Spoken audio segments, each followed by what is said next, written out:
Welcome back to my channel মৌসুমীর gardening tips চ্যানেলে তোমাদের সবাইকে জানাই আবারও স্বাগত। আজকে চলে এসেছি একটা ভিডিও নিয়ে যেটা খুবই ইম্পর্টেন্স আর তোমাদেরও এটা দেখে রাখা বা শিখে রাখা উচিত। সেটা হচ্ছে তোমরা সবাই দেখেছো যে আমি ভেলোরে গেছিলাম, এর আগেও ভেলোরে গেছিলাম যখন 20-22 দিনের জন্য।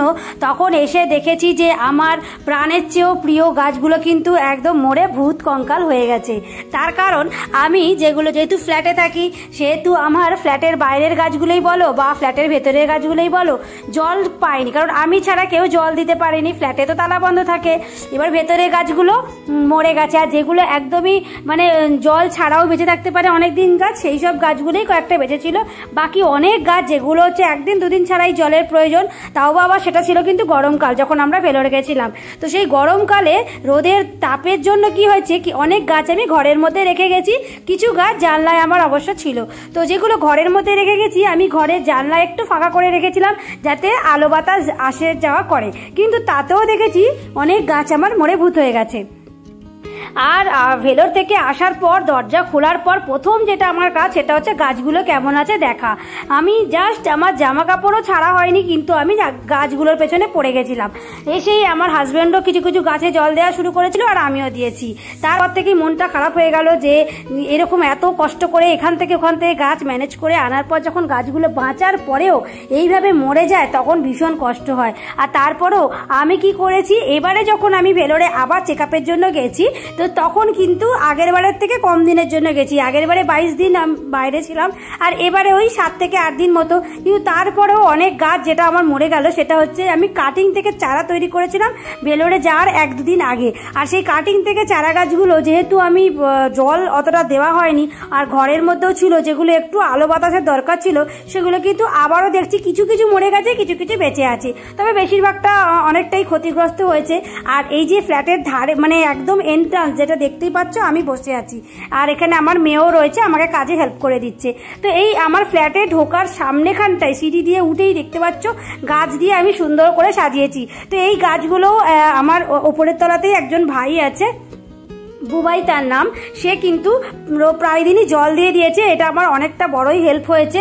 কিন্তু জল দিলেও কি হবে, যেগুলো আমার কাটিং থেকে চারার গাছ সেগুলো কাটিং বসাবার সময় মানে যেগুলো হচ্ছে ডালের মধ্যে যে পাতাগুলো আগে থেকেই ছিল সেই পাতাগুলো কিন্তু হলুদ হয়ে ঝরে পড়ে গেছে এবং সেগুলো টবের এদিক সেদিক পড়ে গেছে। তো সেইগুলোই আমি কি করেছি, এইগুলো দেখো দুজনে মিলে বসে পড়েছি কাজগুলো করতে, কারণ সেইগুলো শুকনো পাতাগুলো টবের এদিক ওদিক পড়ে আছে, টবের মধ্যেও রয়েছে, সেগুলো কিন্তু ভালোভাবে ওই জায়গাটা পরিষ্কার না করলে গাছটা ভালোভাবে রিকভার করতে পারবে না। আর বাকি গাছগুলোকেও আস্তে আস্তে দেখো এখানে। আর কি হয় বলো তো, কয়েকদিন ছিলাম না, সিঁড়িতে যেহেতু জানলা খোলা থাকে তো ধুলোবালি পড়ে যায় টবের ধারে ধারে এবং টবের খাজে খাজে, সিঁড়ির খাজে এই ধুলো ময়লাগুলো কিন্তু জমে, আর সেগুলো কিন্তু টব সরিয়ে সরিয়ে আমাকে ঝাড় দিতে হবে। আর সেইগুলোই কিন্তু আমি করছি, দেখতেই পাচ্ছ। হ্যাঁ, তো এইগুলো কিন্তু আমি প্রায় দিনই এখানে থাকলেই করি, প্রায় প্রতিদিনই 1-2 দিন ছাড়া আমি কিন্তু এই সিঁড়িগুলো ঝাড় দিই, টবগুলো সরিয়ে ঝাড় দিই। আর আমার এইখানে যে গাছগুলো আছে সেগুলো আমি সরিয়ে ঝাড় দিই, কারণ অন্যদেরকে যদি সেই দায়িত্বটা দিই তারা এমনভাবেই টবগুলো সরিয়ে সরিয়ে ঝাড় দেবে যে টবের অর্ধেক ডালপালাই ভেঙে যাবে, নয়তোবা ক্ষতি হবে। এই কাজগুলো পুরোটাই আমি আমার নিজের দায়িত্বেই করি। আর এখানে দেখতে পাচ্ছ টবগুলো কিন্তু মাটি ভেজে আছে, যেহেতু ওই যে ওপরে আমি যে ভাইটার কথা বললাম জল দিয়েছে, তো সেই হিসেবে এই টবের বাইরের গাছগুলো জল পড়েছে, গাছগুলো ভালোই আছে। আর যেগুলো হচ্ছে ঘরে যে গাছগুলো রেখে গেছিলাম সেই গাছগুলো কিন্তু কিছুটা মারা গেছে, কিছুটা আবার একটু মানে অর্ধেক মরা অবস্থায় রয়েছে। যাই হোক, সেগুলো তো রিকভারি করব। আর আমি মন থেকে ভেবেই গিয়েছিলাম যে এবারে গাছগুলো অতটা নাও বাঁচতে পারে, কারণ অনেকগুলো কাটিং থেকে চারা তৈরি করেছিলাম। তো যাই হোক, সেগুলো যা হোক হোক, তবে এবারে ভেলোরে থেকে যখন চলেই এসেছি এবারে ফুল দমে আবারও গাছের প্রতি কাজে লেগে পড়তে হবে। যেখান থেকে যা গাছ পাবো সেখান থেকে আমি এসে গাছগুলো বুনবো। আর হ্যাঁ, তোমাদের একটা কথা বলতে ভুলে গেছি, সেটা হচ্ছে আমার এত গাছের নেশা যে তোমাদেরকে কি বলবো। যেখানে আমরা হাওড়া স্টেশনের কাছ থেকে যখন আমরা ঠিক নামবো তার অনেক আগেই, মানে আমাদের স্টেশনটা থেকে যখন ট্রেনটা হাওড়ায় ঢুকবে, মানে ওই ধরো সন্ধ্যে 7:30-8টার সময়, তো আমি বিকেল 4টার সময় যে স্টেশনের পাশ দিয়ে যাচ্ছিলাম আর ট্রেনটা দেখলাম অকারণেই কোনো স্টেশন ছাড়াই দাঁড়িয়ে গেছে। আর সেইখানে রাস্তার ধারে কত যে বোগেনভেলিয়া গাছের বড় বড় ঝাড়, সে তোমাদের কি বলবো। আর আমার সামনে আমাদের সাথেই যারা সিট পড়েছিল, যে সমস্ত ছোট ছোট ভাই ছিল, খুব ভালো তারা ছিল। আমরা একসাথে যে কি করে 1.5 দিন 2 দিন গল্প করতে করতে কাটিয়ে দিলাম সে আর কি বলবো। তো সেই ভাইগুলোকেই অগত্যা বললাম যে এরকম বোগেনভেলিয়ার গাছ যদি ডাল আমাকে এনে দেয়। তো তারা ট্রেন থেকে নেমে আমাকে অনেকগুলো ডাল এনে দিয়েছে। তার মধ্যে ট্রেনেরই একটা কাকিমাকেও আমি কিছু ডাল দিলাম, আর বেশিরভাগ ভালো ভালো ডালগুলো আমার জন্য রাখলাম। আর ওই ভাইগুলোকে আমার তরফ থেকে থ্যাংক ইউ ভেরি মাচ, কারণ তারা ট্রেন থেকে নেমে আমার জন্য বোগেনভেলিয়া গাছ নিয়েছে। আমার বড় অবশ্য একটু বকাবকি করলো, আমাকে বললো যে কেউ যদি বকে, কেউ যদি মানে রেলের কর্তৃপক্ষের লোক যদি জানতে পেরে আমাদের ফাইন করে দেয়। তো আমি ওইসবের তোয়াক্কা না করেই ভাইগুলোকে বলে ফেললাম যে একটু কয়েকটা ডাল এনে দাও ভাই, যেহেতু অনেকক্ষণ দাঁড়িয়ে রয়েছে, খুব উসকুস খুসখুস করছিল মনটা, কবে একটা ডাল পাবো। আর কালারটাও একটু আনকমন টাইপের ছিল, তো সেই জন্য লোভ সামলাতে পারলাম না। তো তোমাদের সেই গাছের কাটিং থেকে যে চারা তৈরি করা সেই ভিডিও তো আমি পরে দেবো, কিন্তু গাছের কাটিং যে আমি জোগাড় করেছি সেইটার ভিডিও তোমাদেরকে আমি দেবো। তো যেখানে যাই কথায় আছে না, ঢেকি স্বর্গে গেলেও ধান ভাঙে, আমার অবস্থা হচ্ছে তাই। ভেলোরে ঘুরতে গিয়ে রাস্তার চারধারে গাছ দেখে আমার মনটা খালি উসকুস করছে। যদি না 1.5-2 দিনের জার্নি হতো, ওই ডালগুলো আমার কাছ থেকে রক্ষা কেউ করতে পারতো না। আমি কিছু না কিছু ডাল নিতাম। তবে হ্যাঁ, আমি লোকাল বাড়ির থেকে আমি অবশ্য ডাল চুরি করি না, যেগুলো রাস্তার ধারে যে ডালগুলো আর কি পড়ে থাকে, মানে কি বলবো, অবহেলায় যে গাছগুলো অনেক অনেক করে বেড়ে ওঠে, আমি সেখান থেকেই কিন্তু ডাল সংগ্রহ করি, যাতে লোকে কেউ দু কথা শোনাতে না পারে। আর শোনালেই বা কি, আমি এইসব দিক দিয়ে অবশ্য লজ্জা শরমহীন।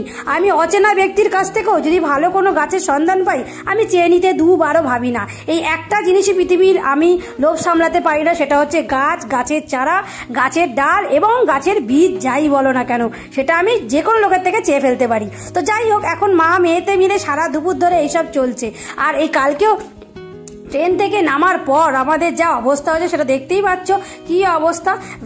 দুপুরবেলা মানে আগের দিন মানে কালকে রাত্রিবেলা ঢোকার পর তো কিছু কিছু গাছের পরিচর্যা করেছি, সেগুলো আর ক্যামেরাবন্দি করতে পারিনি, কিন্তু আজকে দুপুরবেলা কোনো মতে রান্নাবাড়ি শেষ করেই আমি কিন্তু গাছের পেছনে দেখো লেগে পড়েছি মা মেয়েতে মিলে। আর আমি যখনই গাছের কোনো কাজ করি, আমার মেয়েকে যত চাই ততই কিন্তু ও কিন্তু ঘুমাতে যাবেই না, ও আমার পেছনই ঘুরবে। আমার কখন জল লাগবে, কখন কাঁচি লাগবে, কখন কি লাগবে, ও এনে এনে সেগুলো সাপ্লাই দেয়।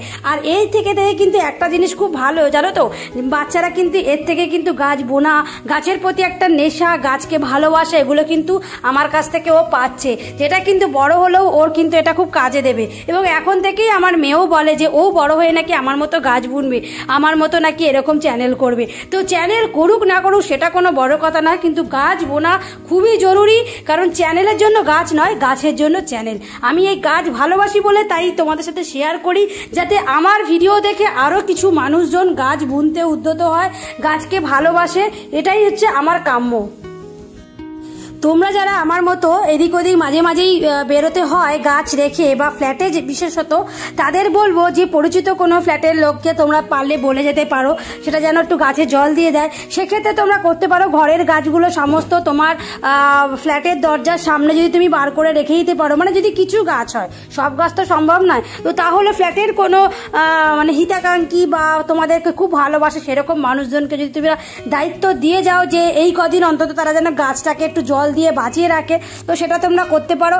আদারওয়াইজ বড় একটা গামলার মধ্যে তোমরা জল নেবে এবং তার মধ্যে মানে কাপড়ের যে সুতো বা কাপড়ের যে বড় বড় দড়ি, সুতো মানে একদম সরু সুতো নয়, মানে কাপড়ই দিয়েই দড়ির মতো করে তোমরা যদি প্রতিটা টবের মধ্যে দিয়ে রাখতে পারো, তাহলে ওই কদিন ওই বড় গামলা জল কিন্তু ওই কাপড়ের দড়ি দিয়ে প্রতিটা টবের মধ্যে যদি দিয়ে রাখতে পারো, তাহলে জল কিন্তু আস্তে আস্তে কিন্তু শোষণ করতে করতে গাছগুলো অ্যাটলিস্ট ভালো থাকবে, মরবে না। আর তোমরা আরেকটাও কাজ করতে পারো, প্রতিটা যে ফেলে দেওয়া আমাদের জলের বোতল থাকে না, সেই বোতল যদি একটা ছোট্ট ছিদ্র করে তার মধ্যে এক বোতল জল তোমরা প্রতিটা টবের মধ্যে দিয়ে রাখতে পারো, তাহলে এক ফোঁটা করে জল ওই টবের মধ্যে রোজ পড়তে পড়তে কিন্তু টবের মাটিটা শুকিয়েও যাবে না এবং গাছগুলো বেঁচে থাকবে। এই টিপসটা তোমরা ফলো করতে পারো। আর যখন তোমরা অতি গরমে কোথাও বাইরে যাবে, তাহলে গাছগুলো চেষ্টা করবে ব্যালকনির এমন জায়গায় রাখতে বা ঘরের এমন জায়গায় রাখতে যেখানে রোদ আলোবাসা পড়বে, কিন্তু সেখানে একদম কড়া রোদ পড়বে না এবং মাটিটাও তাড়াতাড়ি শুকিয়ে যাবে না। মাটিটা যদি একটুখানি ময়েস্ট থাকে তাহলে গাছ কখনোই মরবে না। তো আশা করি এই টিপসগুলো তোমাদের ভালো লেগেছে। আজকের ভিডিওটা এটুকুই, বাকি দেখা হবে।